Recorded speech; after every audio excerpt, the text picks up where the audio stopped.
سلام کے بارے میں کچھ احادیث ہم پہلے پڑھ چکے ہیں اور کچھ احادیث اور آج ہم پڑھ رہے ہیں انشاءاللہ۔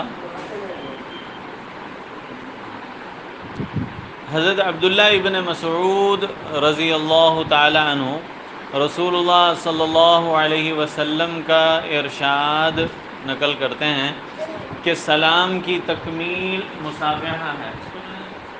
سلام کی تکمیل مصافحہ ہے کہ سلام کرنے کے بعد کیا ہے، آپ ہاتھ بھی ملائیں تو یہ سلام کی تکمیل ہے۔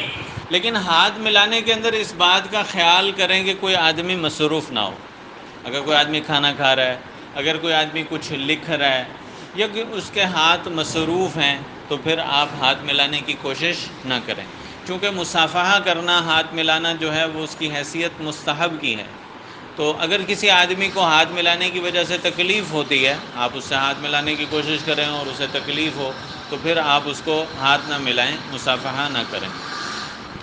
حضرت براء رضی اللہ عنہ روایت کرتے ہیں کہ رسول اللہ صلی اللہ علیہ وسلم نے ارشاد فرمایا، جو دو مسلمان آپس میں ملتے ہیں، جو دو مسلمان آپس میں ملتے ہیں اور مصافحہ کرتے ہیں، مصافحہ کہتے ہیں ہاتھ ملانے کو، مصافحہ کرتے ہیں تو جدا ہونے سے پہلے دونوں کے گناہ معاف کر دیے جاتے ہیں۔ ابو داؤد شریف کی یہ حدیث ہے کہ جب دو مسلمان سلام کرتے ہیں اور اس کے بعد آپس میں کیا کرتے ہیں، مصافحہ کرتے ہیں۔ اگر کوئی آدمی فارغ ہے اور اس کو ہاتھ ملایا جا سکتا ہے تو اس کو ہاتھ بھی ملانا چاہیے۔ اب مصافحہ کرنے کی یہ فضیلت ہے کہ جب آپ اس سے مصافحہ کرتے ہیں تو جب مصافحہ کرنے کے بعد آپ اپنا ہاتھ چھوڑتے ہیں تو دونوں مسلمانوں کے سارے گناہ معاف ہو جاتے ہیں۔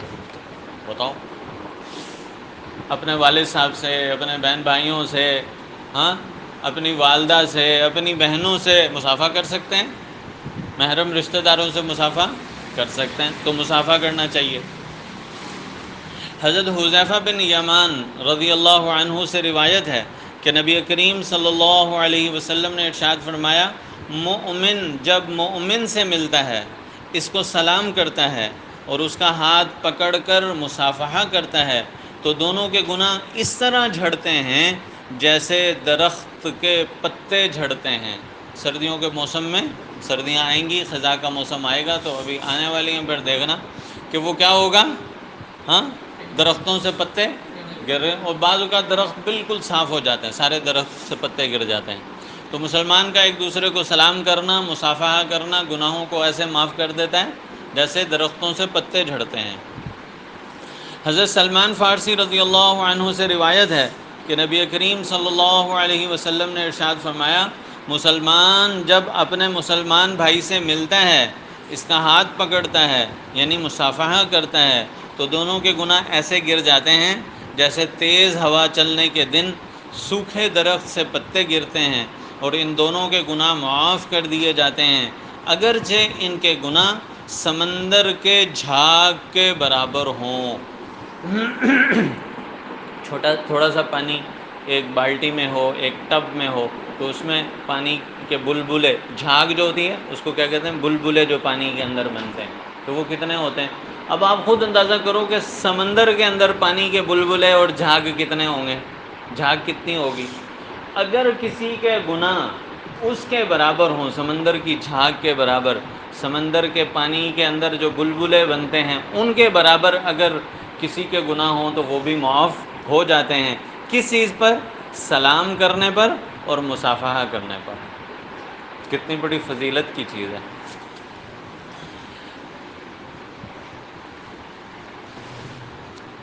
ایک صحابی روایت کرتے ہیں کہ انہوں نے حضرت ابو ذر رضی اللہ عنہ سے پوچھا، کیا رسول اللہ صلی اللہ علیہ وسلم ملاقات کے وقت آپ لوگوں سے مصافحہ بھی کیا کرتے تھے؟ انہوں نے فرمایا، میں جب بھی رسول اللہ صلی اللہ علیہ وسلم سے ملا، آپ نے ہمیشہ مجھ سے مصافحہ فرمایا۔ ایک دن آپ نے مجھے گھر سے بلوایا، میں اس وقت اپنے گھر پر نہیں تھا۔ جب میں گھر آیا اور مجھے بتایا گیا کہ آپ صلی اللہ علیہ وسلم مجھے بلوایا تھا تو میں آپ صلی اللہ علیہ وسلم کی خدمت میں حاضر ہوا۔ اس وقت آپ صلی اللہ علیہ وسلم اپنی چارپائی پر تشریف فرما تھے۔ آپ صلی اللہ علیہ وسلم نے مجھے لپٹا لیا یعنی گلے ملے آپ کا یہ معانقہ بہت خوب اور بہت خوب تھا. یعنی حضور صلی اللہ علیہ وسلم جو ہے وہ ایک حضرت ابو ذر رضی اللہ تعالیٰ عنہ سے حضور صلی اللہ علیہ وسلم کا ایک خاص تعلق تھا.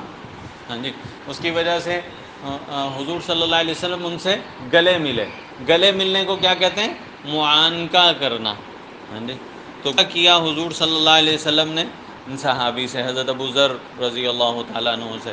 تو جب آدمی بعض اوقات جو ہے وہ معانقہ بھی ہم ایک دوسرے سے کر سکتے ہیں، لیکن عام جو ہے سنت وہ کیا ہے؟ سلام کرنا اور مصافحہ کرنا. اللہ رب العزت ہمیں توفیق عطا فرمائے عمل کرنا.